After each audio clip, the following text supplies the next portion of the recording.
By the end of 2 Samuel 11, King David has committed two capital offenses: adultery with Bathsheba and the proxy murder of her husband, Uriah. As an absolute autocrat, he possesses total authority.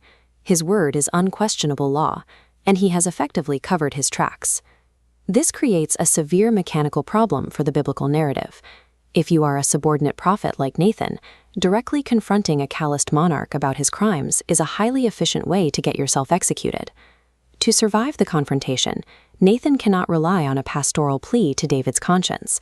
Instead, 2 Samuel 12 details a precisely engineered piece of legal entrapment. Nathan uses narrative jurisprudence, a fictional court case, to bypass the king's psychological defenses and force him into making a binding, objective ruling. Looking at this timeline of David's reign, the gap between his crime in chapter 11 and his confrontation in chapter 12 represents a collision between absolute power and prophetic accountability. By stepping into this gap with a legal trap, Nathan forces David to unknowingly mandate his own dynastic collapse, laying down the structural blueprint for the remainder of the book of Samuel. Nathan arrives at the court and presents a case requiring royal arbitration. He tells the story of two men, one rich with massive flocks of livestock, and one poor, who owns nothing but a single beloved pet lamb. When a traveler arrives, the rich man refuses to butcher his own animals and instead steals and slaughters the poor man's lamb. David is callous to his own sin and entirely fails to recognize his reflection in the story. He falls for the trap completely, burning with visceral anger at the fictional rich man's greed. This logic gate visualizes Nathan's strategy. The input is the parable, but the story is loaded with psychological subterfuge designed to mimic David's crime. Nathan notes the lamb slept in the poor man's arms, mirroring David's actions with Bathsheba.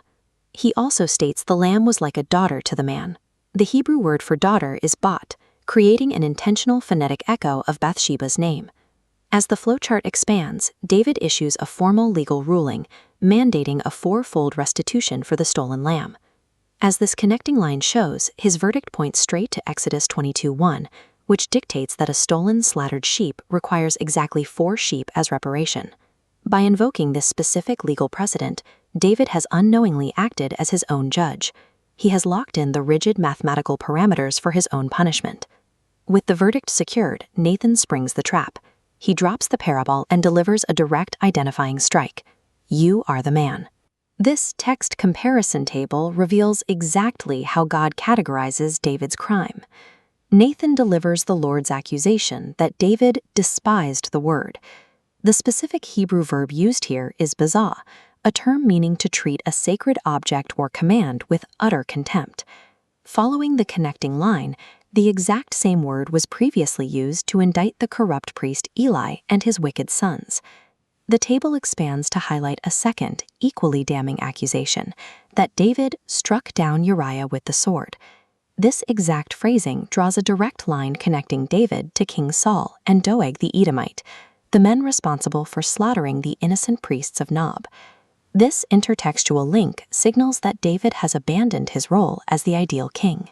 He is now operating with the same contempt as the corrupt priesthood that God had already eradicated from Israel.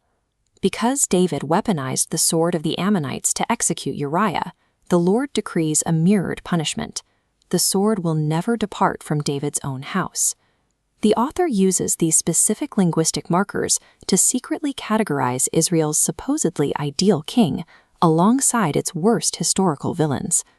David has positioned himself as an enemy of the Lord. Confronted with the inescapable logic of his own verdict, David offers no defense.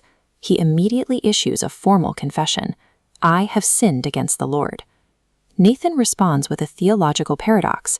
He declares that the Lord has taken away David's sin and commutes his primary capital sentence. David will not die.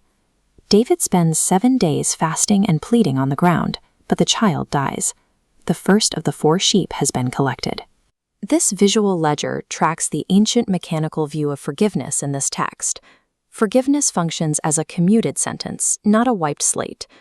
David escapes execution, but his own 4-fold restitution decree remains fully active. As the first data point populates, the debt exacts its first payment: the severe illness and death of the anonymous infant born to Bathsheba. Next, the sword extracts the second and third installments. Amnon is murdered by Absalom. Later, Absalom is killed in battle by Joab. Finally, Solomon executes Adonijah for attempting to seize power. The fourth payment is made. The mechanics of justice extracted David's self-pronounced restitution literally. Divine forgiveness in this narrative spared the king's life, but it did not bypass the systemic, multi-generational consequences of his actions. When the first infant dies, David's reaction confuses his attendants. He stops fasting, washes himself, eats a meal, and goes to the house of the Lord to worship. He accepts the discipline. David's reasoning is grounded in ancient Near Eastern cosmology, where the underworld is the land of no return. He notes, "I will go to him, but he will not return to me."